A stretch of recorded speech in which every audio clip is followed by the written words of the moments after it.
You normally forget shit. Do you have to go back to the house? Did you lose the tickets? Yeah, what? You can't remember. You're acting more like a man. Let me tell you about God. By the end of the evening, I'll convince you that God is not your friend. There's just so much evidence. He's not my friend, I'll tell you, because I've had 5 heart attacks. Now, you can't tell it's a heart attack, because your friend, God, put your heart and your stomach right there in that same... You can't tell if you're about to die or need to fart. You can't tell. Because it feels full. You feel full, you think. And then you'd be fine. I think if I had died and I went to see God, he'd probably say, you thought you had to fart, didn't you? See, that's how I think God is. He's a funster, practical, what do they call them? Practical jokes. Let's ask God. God, what was the idea of making our underarms stink right here where we could smell it? Everywhere you move your nose, it stinks. Thank you. If God loved you, he'd put that stink back there where you already got a stink. Then your woman could say, did you just fart? You say, no, but I broke a sweat working for you. If he was helping you, if he cared about you, would you have cracks in between your teeth? No, because he'd be smart enough to know you're going to use them to eat with.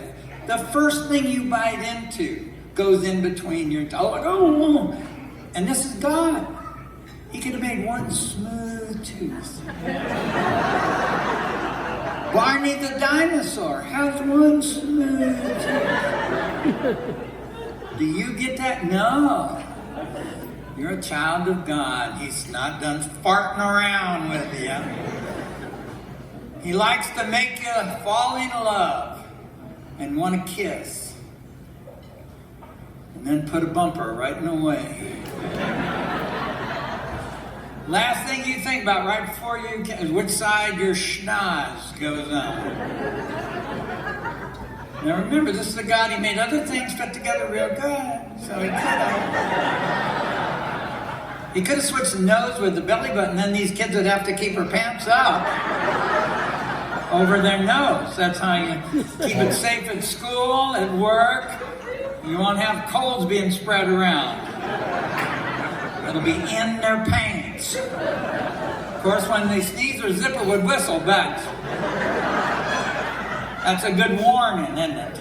Good warning. You see, I thought this out. It looks like God didn't give any thought. It actually looks like God loves stinks. If he made a stink here and a different stink here, you'd think that you wouldn't have a stinky crotch. You'd think, here's a chance for God to, this is the God of lavender. Where's that? Wouldn't that be nice? I'm just saying, if your wife every morning had, let me have a little of that and put it in her hair. I mean, she might. But no, your crotch smells different than your poop and your underarms. You have to come to the conclusion that God loves a stink. And God don't love you. The problem with this world, I'm going to tell you the problem with the world and the problem with your relationships. So it's going to be a big show and then a small show. So if you don't like one part, it can change to this other part quick.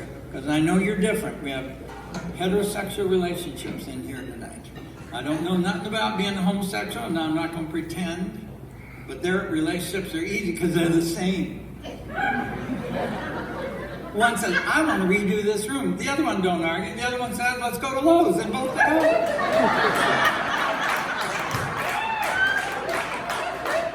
Nobody said, let's go to Home Depot and get it cheaper. No. They know that they need Lowe's because they'll have the decorator help that knows the difference between mauve and puce.